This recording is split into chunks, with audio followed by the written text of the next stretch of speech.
after several months of being in the U.S. market, you know what happened? They had lousy sales. They weren't selling. And people were trying to figure out what's wrong. So they had a big meeting, had all the executives come to the corporate office. They're all sitting around the table, and they're all trying to strategize. What did we do wrong? Did we not advertise enough? Do we not have the product? Is our customer service not okay? And while all these people around the table, and they're really focusing on how can we solve this problem, we're losing millions of dollars. Back behind the table was their company logo. That wasn't Swedish. That had been translated into English.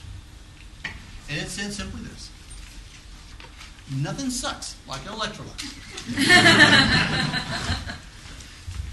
Now, I tell you that story because this is a huge international company. They're extremely profitable and successful. Yet this company made one critical error. They didn't understand the U.S. culture. They didn't understand the language. Now see, for all of you who laughed, you know what the problem was. Yet these people had to come together to figure out what did they do wrong. And this is a key component for businesses in this country, that they understand culture when they're going to other countries. And for those of you who are thinking, I don't care. I'm not going to go to Europe. I can pass going to China. I don't need to go to Latin America. Well, I got good news for you. They're coming here. So whether you're ready for it or not, they're not just coming here. They are here. So this is what my talk is going to be about today. Leadership in the global marketplace for college students. And if you're here and you have a business, I have a goal. This is my goal for each and every one of you, whether you're in a business or whether you're a student.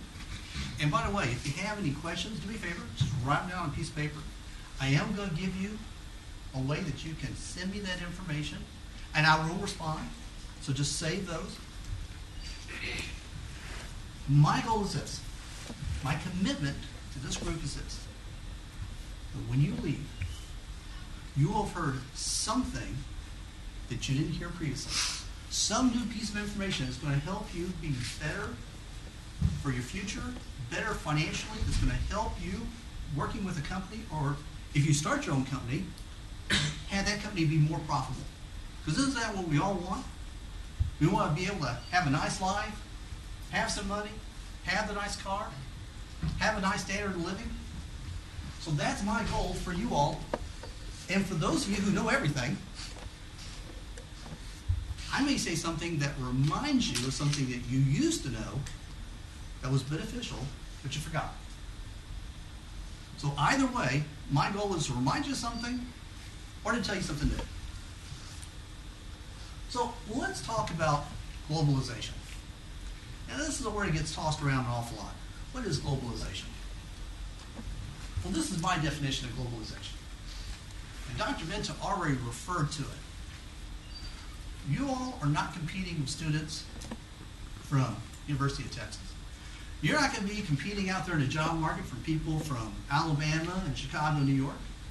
You're going to be competing with people from Sri Lanka, China, Russia, who right now are trying to figure out how they can do business here in the United States. For people who are in accounting, now I know you all are business majors, but to give you an idea, the people who are in accounting who figure, well, that's local. These people have to bring their documents to me. I've got a really secure business. Don't believe it? There are people over in India right now who have degrees and masters, and they are putting together programs and doing accounting for companies all across the United States, and they're charging $4 an hour. Anybody here want to work for $4 an hour? No, I didn't think so. Good, I'm talking to the right crowd. That's called competition. Have I used these people? Yeah, I've used these people.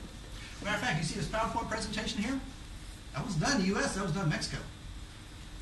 Now, I am the Mexico guru, and I'm going to be talking about Mexico. But this is what I want you all to do mentally. Anytime I say Mexico, now let me ask you this. How many people are thinking of having their own business in the future sometime? Let me see a show of hands. Okay, Got some adventurous people here. All right. How many think you're going to work for a company that's going to be doing business with someone else other than in the United States? Raise your hand. How many of you aren't going to raise your hand no matter what I ask you? Okay.